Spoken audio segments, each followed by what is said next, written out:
Weapons is a mystery horror, written, co-produced and directed by Zach Cregger of Barbarian fame. We're in Maybrook, Pennsylvania, where we learn, via narration, that at 2:17 a.m, 17 children from a class taught by Justine Grandy, played by Julia Garner of the Fantastic Four First Steps fame, suddenly flees from their homes and disappear, bar one student, Alex Lilly, played by Carey Christopher of Mank fame.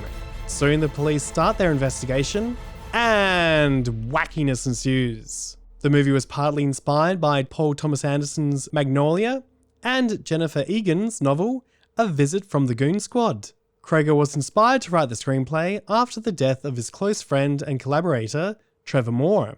The screenplay prompted a bidding war among Netflix, New Line Cinema, TriStar Pictures, and Universal Pictures. The rights to the script were auctioned off to New Line Cinema for $38 million. Originally, Pedro Pascal, Renee Rainsov, Brian Tyree Henry, and Tom Burke were to star. The movie was shot in Atlanta and Tucker, Georgia. Ryan Holiday, Hayes Holiday, and the director, Zach Cregger, composed the score. The movie received positive reviews from critics, gaining a Rotten Tomatoes rating of 95%, with the critical consensus stating, Zach Cregger spins an expertly crafted yarn of terrifying mystery and thrilling intrigue in Weapons, a sophomore triumph that solidifies his status as a master of horror. Polled audiences gave the movie an A-. The movie has made a worldwide box office total of $70 million off of a budget of $38. So, Marissa, what did you think of Weapons? Yeah, the way the story is told is particularly interesting because the story could have been told a lot of different ways, and opening with a narration and a sort of prologue, a little bit of the story being told, and then we get into the drama. That part of the story is what I thought the film was going to be about. So it's quite interesting that they've told it that way. I was like, what else is there to tell? Like, I thought that was going to be the whole film. No, that's just the beginning. And it's told in quite a different way to the rest of the film, which is in drama. And it's in chaptered drama and, like Magnolia, by character. So just as I was beginning to feel that the first story, which is Miss Gandy's story, I was like, oh, is this going to go anywhere? We jumped to the next character and it's like, oh, okay, now I get what's going on. We're going to go character by character. And because of that structure, you have no idea where it's going to go. It went in place, just like Barbarian, into directions I did not expect and all sorts of crazy, wacky, spooky places. So I really enjoyed the way it was written and the way it was directed. It was like the 90s again. Yeah, it was. It was great. It's really good. Julia Garner is never bad. She's so amazing. I just love everything she's in. Josh Brolin as well. He's very good as well. There's enough spookiness and unsettlingness. It reminded me a little bit of the tone of Longlegs, but this is much superior film. One thing, the opening opens with these just exquisite shots of nighttime suburbia with wet streets and children running into the darkness. And those shots, which get played throughout the film and through different moments throughout the film, are just so unnerving and unsettling and beautiful. And they're so fabulous. And the cinematography in those is so great. But the rest of the film is so underlit. The interiors, if I hadn't seen this at a cinema, if I'd seen this on my TV at home, I would have struggled to see half the film. You've got to have to boost your brightness right up to be able to see it if you're going to watch it at home or get to a cinema and see it. I saw it at Dendy and it looked really good, but it was dark. I was just looking at it going, my film professor would be like, what is this? What, haven't you heard of a light? It's so dark. The interiors are so dark. But that's really my only gripe. Everything else in this is just spot on amazing. Apparently that's a really contemporary film style because we've got 6K, 8K cameras now that can pick up a lot of information that obviously can boost and post. That lighting is minimalistic, but I'm with you. I'd like to see our actors and our special effects and our makeup. That'd be great. You also had a problem in your cinema where audiences were laughing. Yeah. So the poster shows, and it's right at the very beginning of the film, so it's not giving anything away to say that the children run with their arms out like an aeroplane almost. And it's important that they look like they're not themselves and that we can recognise that somebody is affected in a recognisable way. It's important for the story. But there were two groups of people, only two out of, and there was quite a full cinema, but those two groups thought that was the funniest thing I'd ever seen. And every time you saw someone with their arms out, they laughed and laughed and laughed. And that really wrecked the moment, really wrecked the tone, because I didn't find it funny, but they certainly thought it was hilarious. So that's a particular run that's been named, and it's named after an anime character, the Naruto run. And so it's come from very brightly lit cartoon characters doing that run into battle. And I've seen it in the 3D version of the Teenage Mutant Ninja Turtles. So it's a young thing, it's a cartoon thing. Okay. And so maybe when people are watching that in a different tone, it's a bit humorous. Yes. So unfortunately that did take me out, but I don't think most people will find that funny. So I think it was just that particular audience that I saw it with. I will also say, I thought it was going to go places that had more to say about certain things in America, and it didn't. I mean, you could say there's an allegory in there or a metaphor, but I don't think it goes there. I just found the experience, because I wasn't sure where it was going, because of the tone of the whole thing and just the performances and stuff, I found it really affecting, but I wonder if we could have even had more, meaning there is a dream moment where I thought it was going to go a different way than it did and say something else. And I'm not sure what that moment meant in the whole scheme of things. And again, it's so hard to talk about without giving anything away, because I want people to enjoy this not knowing too much, because that's, I think, the way the story unfolds, just like Barbarian, is a good part of what makes it so good. Yeah, we looked at Together the other week, which was, like you said, probably on the nose metaphor for codependency in relationships. Whereas this one, I thought it was going to be a metaphor or an allegory about weapons in high schools and tackle that. And it wasn't. I was very disappointed, because that's what the trailer set me up for. But then I had to readjust and go, okay, Luke, but what are you watching? It's not that. Readjust, let's go.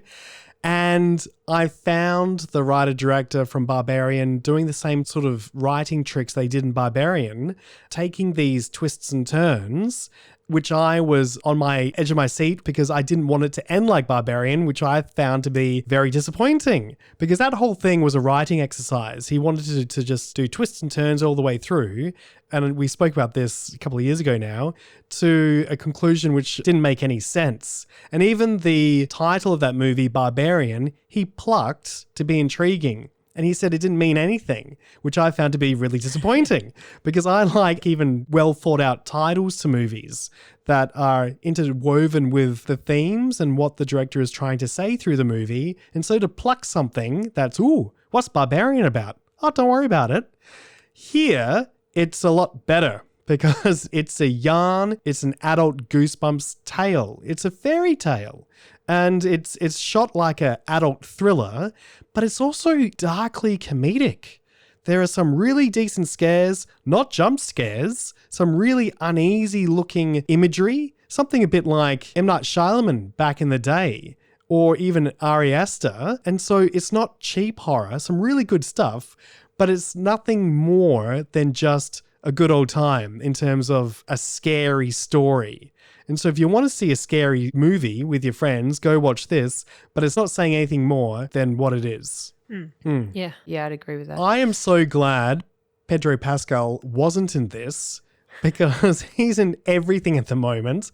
There was some sort of strike that caused scheduling problems with the original leads, and so they all went out. Fresh cast came all the way in, and it was funny to see Josh Brolin, Alden Ehrenreich, Benedict Wong, and also Julia Garner coming out of big budgeted Marvel movies doing this relatively small independent horror. And so it just goes to show what worth there is in a good script. I mean, this auction that happened, in 24 hours, it was sold. That's so great. And so a writer-director going forward with a vision and getting it done, there's hopes in cinema releases yet, Marisa. I hope so. Well, this is horror. See, people will still go and pay to see horror at the cinema. It's largely a young person's genre, and those people still have disposable money, I suppose. Once you get a bit older, I don't know if you've got kids and stuff, I don't know. But certainly by the numbers, it is a genre that still brings people in. That and tentpole Marvel things, which is a shame because there are a lot of great storytellers out there and they're not getting those opportunities. They're not in the cinemas. They're not getting made. You think about how many films could be made for a single Marvel film. Amazing films could be made, but they're not because people won't pay to go to the cinema to see them. So it was quite heartening to see that there were quite a lot of people at the cinema, and I was speaking to the Dendy staff and they said the ticket sales for this had been quite good. So I think that's good. And they, as you said, with the box office, they've made some money, which is great. And yeah, I think actors, it's a very different filmmaking experience working on something super high budget, very controlled, very studio, and something that's, this is not small, but something that is a bit smaller and a bit more personal, and they can do something a bit more different, possibly have input, make changes, work with the director that you would never be allowed to do on a huge studio picture. It would be do exactly what we tell you to the letter and then get out, much more restrictive. So I can see why they'd want to do it. But Julia Garner, she's amazing. And I've always been a fan of Josh Brolin. I think he's great. And everyone in this is really good, even down to costuming choices that I really liked.